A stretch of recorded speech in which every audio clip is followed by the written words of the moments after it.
जगत में प्रत्येक व्यक्ति को किसी ना किसी प्रकार की निर्बलता अवश्य होती है। जैसे कोई बहुत तेजी से दौड़ नहीं पाता तो कोई अधिक भार नहीं उठा पाता, कोई असाध्य रोग से पीड़ित रहता है तो कोई पढ़े हुए पाठों को स्मरण में नहीं रख पाता। ऐसे अनेकों उदाहरण और भी हैं।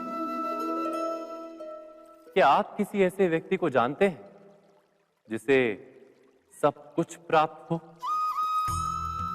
और हम जीवन की उस एक निर्बलता को जीवन का केंद्र मानकर जीते हैं? इस कारणवश हृदय में दुख और असंतोष रहता है सदा। निर्बलता मनुष्य को जन्म से अथवा संजोग से प्राप्त होती है, किंतु उस निर्बलता को मनुष्य का मन अपनी मर्यादा बना लेता है। किंतु कुछ व्यक्ति ऐसे भी होते हैं जो अपने पुरुषार्थ और श्रम से उस निर्बलता को पराजित कर देते हैं। क्या भेद है उनमें और अन्य लोगों में? क्या आपने कभी विचार किया है? सरल सा उत्तर है इसका। जो व्यक्ति निर्बलता से पराजित नहीं होता, जो पुरुषार्थ करने का साहस रखता है हृदय में, वो निर्बलता को पार कर जाता है। अर्थात निर्बलता अवश्य ईश्वर देता है, किंतु मर्यादा मनुष्य का मन ही निर्मित करता है। स्वयं विचार कीजिए।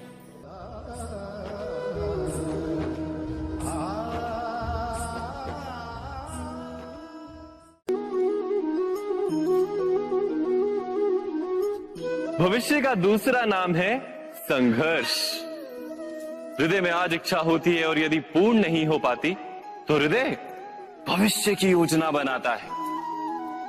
भविष्य में इच्छा पूर्ण होगी ऐसी कल्पना करता रहता है, किंतु जीवन ना तो भविष्य में है ना अतीत में। जीवन तो इस क्षण का नाम है, अर्थात इस क्षण का अनुभव ही जीवन का अनुभव। पर हम ये जानते हुए भी इतना सा सत्य समझ नहीं पाते। या तो हम बीते हुए समय के स्मरणों को घेर कर बैठे रहते हैं, या फिर आने वाले समय के लिए हम योजनाएं बनाते रहते हैं और जीवन जीवन बीत जाता है। एक सत्य यदि हम हृदय में उतार लें कि ना हम भविष्य देख सकते हैं, ना ही भविष्य निर्मित कर सकते हैं, हम तो केवल धैर्य और साहस के साथ भविष्य को आलिंगन दे सकते हैं, स्वागत कर सकते हैं भविष्य का। तो क्या जीवन का हर पल जीवन से नहीं भर जाएगा? स्वयं विचार कीजिए।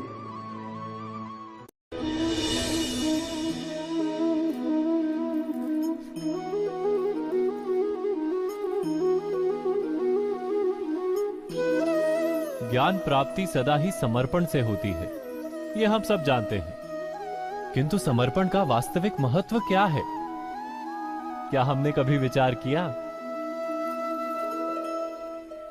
मनुष्य का मन सदा ही ज्ञान प्राप्ति में विभिन्न बाधाओं को उत्पन्न करता है। कभी किसी अन्य विद्यार्थी से ईर्ष्या हो जाती है, कभी पढ़ाए हुए पाठों पर संदेह जन्मता है और कभी गुरु द्वारा दिया गया दंड मन को अहंकार से भर देता है।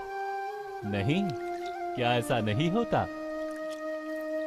न जाने कैसे कैसे विचार मन को भटकाते हैं और मन की इसी अयोग्य स्थिति के कारण हम ज्ञान प्राप्त नहीं कर पाते। मन की योग्य स्थिति केवल समर्पण से निर्मित होती है। समर्पण मनुष्य के अहंकार का नाश करता है।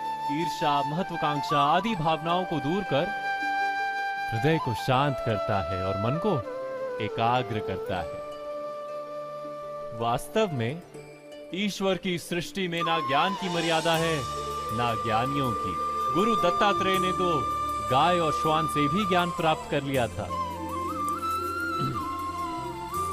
अर्थात विषय ब्रह्म ज्ञान का हो या जीवन के ज्ञान का या गुरुकुल में प्राप्त होने वाले ज्ञान का, उसकी प्राप्ति के लिए गुरु से अधिक महत्व है उस गुरु के प्रति हमारा समर्पण।